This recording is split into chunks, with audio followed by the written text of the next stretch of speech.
নানা রকমের মত না পক্ষ বিপক্ষ মানে দাঁড়িয়ে গেছে এরই মধ্যে। একদল চাইছে জাতীয় সংসদ নির্বাচনের দিন নির্বাচন এই গণভোটটি অনুষ্ঠিত হোক, আর সব দল চাইছে, দু একটি দল চাইছে এটি নভেম্বরের মধ্যে অনুষ্ঠিত হোক। গণভোট নিয়ে জানবো আপনার কাছে আসলে মানে কোন প্রেক্ষিতে কিভাবে গণভোট আয়োজন করা সম্ভব সে বিষয়টি নিয়ে জানবো। কিন্তু এই যে জুলাই সনদ নিয়ে যে এক ধরনের জটিলতা তৈরি হয়েছে, এই জটিলতাটা তৈরি হওয়ার কথা ছিল না, কেন হলো?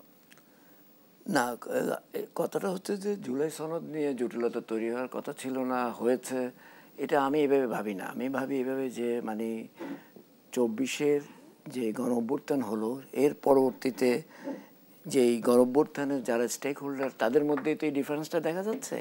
এটা আমি মনে করি হতেই পারে রাজনীতিতে হতে, কারণ রাজনীতি আমরা জনগণের জন্য রাজনৈতিক দলগুলি রাজনীতি করে, এটা ঠিক আছে, এটা বলে, কিন্তু যখন আপনার একটা নির্বাচন কেন্দ্রিক একটা বিষয় হয়, আবার বিভিন্ন পাওয়ার শেয়ারিংয়ের বিষয়, কারণ রাজনীতিতে তো ক্ষমতায় যেতে চায় সবাই, তো সেই জায়গায় যখন হিসাব নিকাশগুলি করে তখন এই ধরনের নানা কিছুর আমরা অবতারণা দেখতে পাই। এখানে আমরা জুলাই সনদ নিয়ে যেটা হয়েছে এটা তো এক একজনের এক এক চিন্তাভাবনা আছে। এখানে যেটা এখন সর্বশেষ যেটা আমরা দেখতে পাচ্ছি যে জুলাই সনদ নিয়ে অনেক কিছু হয়েছে।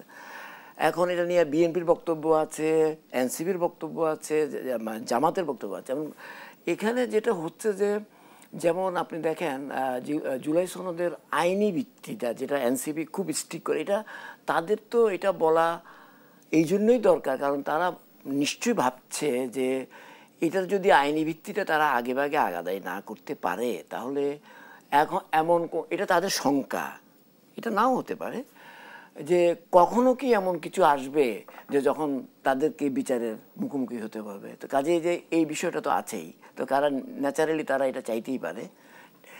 আরেকটা কথা হচ্ছে যে তারা এই যে কাজগুলি করছে, যেটা একটু আগে আমরা আলোচনা শুনলাম, মনে করেন দেখেন এনসিপি রাজনৈতিক দল হিসাবে এটা ছাত্ররাই তো করেছে, যারা জুলাই অভ্যুত্থানের সম্মুখ সারিতে ছিল বলা, এবং অন্যান্য দলরাও ছিল। তারা দেখেন রাজনৈতিক দল হিসেবে যখন আত্মপ্রকাশ করলো তখনই দেখা গেল তাদের অপরিপক্কতাটা ক্রমেই আপনার মানুষের কাছে উন্মোচিত হতে থাকলো। এটা রাজনৈতিক অপরিপক্কতার কথা আমি বলছি। সেই কারণেই তারা এক এক সময় এক এক কথা বলে এবং অনেক সময় মনে হয় যেন রাজনৈতিক ট্র্যাকে উঠতে চায়, আবার তারা ট্র্যাকে বাইরে চলে যায়। এগুলোই আমরা দেখছি। এবং সেজন্য কিছু সার্ভে আমাদের এখানে হয়েছে বাংলাদেশে, আমাদের এখানে তো খুব বেশি সার্ভে হয় না, সেগুলোর গ্রহণযোগ্যতা নিয়ে হয়তো নানা কথা থাকতে পারে। এইসব সার্ভেতে দেখেন ওদের কিন্তু কনস্টিটুয়েন্সি ওয়াইজ যখন এইসব সার্ভেগুলি হচ্ছে সেখানে কিন্তু তাদের অবস্থানটা অনেক নিচে, এবং এটা কিন্তু মানে খুবই একটু মনে হয় যে তারা এরকম একটা নেতৃত্ব হলো, তাদের ভোটের পরিমাণ এত কম কেন। তো আমি রাজনৈতিক অপরিপক্কতার কথা, তাহলে দেখেন এই জুলাই সনদ নিয়ে এনসিপির যে অবস্থান সেটা তাদের পক্ষ থেকে থাকতেই পারে। বিএনপির অবস্থান তো আছে, বিএনপি তো এর মধ্যে অনেক কিছু বলেছে। তারা বলেছে যে তারা এটা নিয়ে সর্বশেষ যে এটা হয়েছে যে তারা মনে করে যে এটা তাদের সঙ্গে প্রতারণা করা হয়েছে, তারা যেভাবে চেয়েছিল সেভাবে হয়নি, সে কথা আছে। জামাতেরও বক্তব্য আছে। আমার যেটা মানে মোটা দাগে যেটা মনে হয়, আলটিমেটলি যেহেতু আপনি দেখেন একটা নির্বাচনের কিন্তু প্রস্তুতি কিন্তু সরকার এবং এই নির্বাচন রিলেটেড যারা আছেন, নির্বাচন কমিশন থেকে শুরু করে আইন শৃঙ্খলা, এরা কিন্তু নির্বাচনের প্রস্তুতি কিন্তু নিচ্ছে কিন্তু, এবং এটা কিন্তু পুরোদমে চলছে।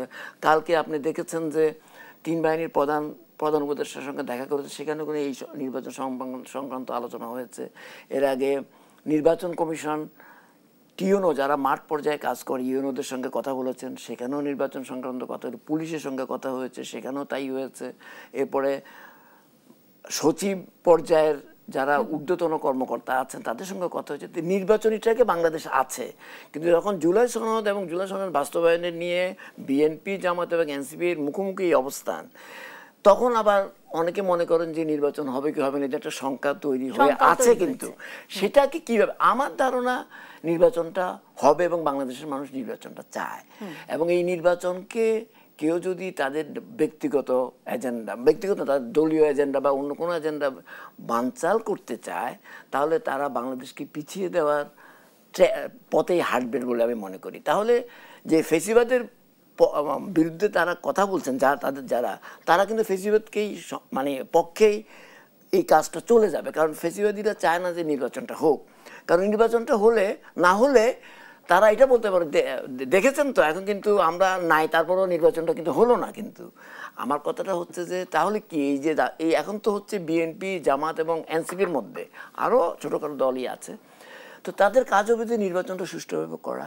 আপনি যদি গণতন্ত্রকে বিশ্বাস করেন, আপনাকে তো আপনি হারেন জিতেন, আপনাকে সেই আন্তরিকতাটা সেটা কি আসলে দেখতে পাচ্ছি আমরা কামাল উদ্দিন সবুজ, সেই আন্তরিকতাটা মানে রাজনৈতিক দলগুলোর মধ্যে? আমার ধারণা শেষ পর্যায়ে ডক্টর মোহাম্মদ ইউনূস সাহেব তো আপনি জুলাই সনে জানেন যে এটা নিয়ে যে এটা উনি আবার কথা বলবেন, আমরা জানি যে বিহাইন্ড দ্য সিন আলোচনা হচ্ছে, আমরা একজন সংবাদকর্মী আমরা জানি, সেগুলো তো অনেক কিছু আর মানে আপনার অফিসিয়ালি বলেন না, সেখানে মনে হয় নেগোসিয়েশনগুলি হচ্ছে এবং আমার ধারণা শেষ পর্যন্ত সবাই স্বাক্ষর তো করে না আপনার এনসিপি, ওরাও করবে, আমার মনে হয় সবাই নির্বাচনেও যাবে।